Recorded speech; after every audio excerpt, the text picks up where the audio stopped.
Hi, this is Heidi from Garden Crossings, and I want to talk to you about the Limelight Hydrangea. So this is one of the oldest of the paniculata hydrangeas in the proven winter shrub family. So I thought, you know what, I don't know if I've even done a video on this one before, so I really want to talk to you about Limelight and just point out the features of this particular hydrangea.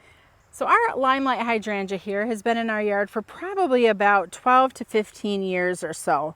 We're in zone 5, and over that time frame, we've trimmed this back to about 2 foot on a couple different occasions, just because it was getting so big and we wanted to really branch the plant out a little bit.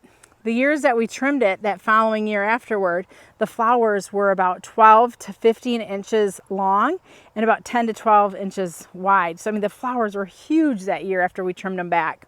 The flowers you're seeing now, this is pretty typical of what you're going to see on a Limelight hydrangea as it matures. So Limelight is hardy in zones 3 to 8, and it can be planted in full sun to part shade locations.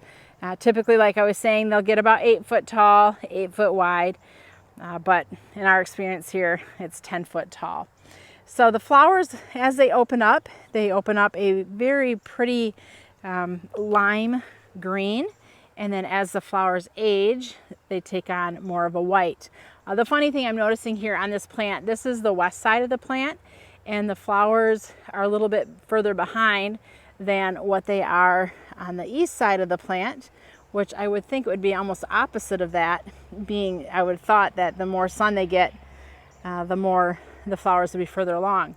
This plant is in full sun though. I mean, it's from sun up to sundown, it is getting constant sunlight. So you can see here, the flowers are just starting to open and looking really nice. I would say over the next 2 weeks or so, they're going to start taking on a really beautiful blush appearance.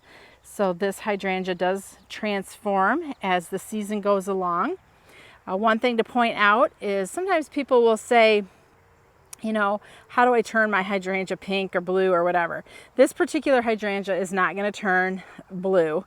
And by turning it pink, really that's nothing that you're doing to the plant. It's just the natural cycle that the plant goes through. So it opens up lime green, turns to really a brilliant, bright, creamy white, and then turns to that dusty pink as the flowers progress in age.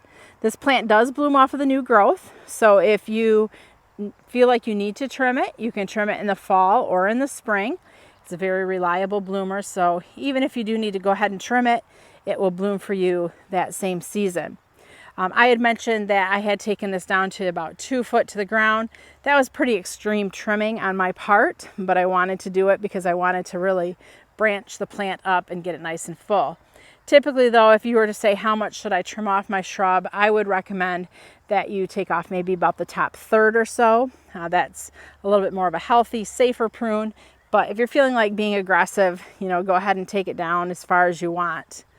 Another thing to point out is when these blooms are past their prime and are turning brown, like in the fall and in the winter, you can remove the blooms in the fall or in the spring.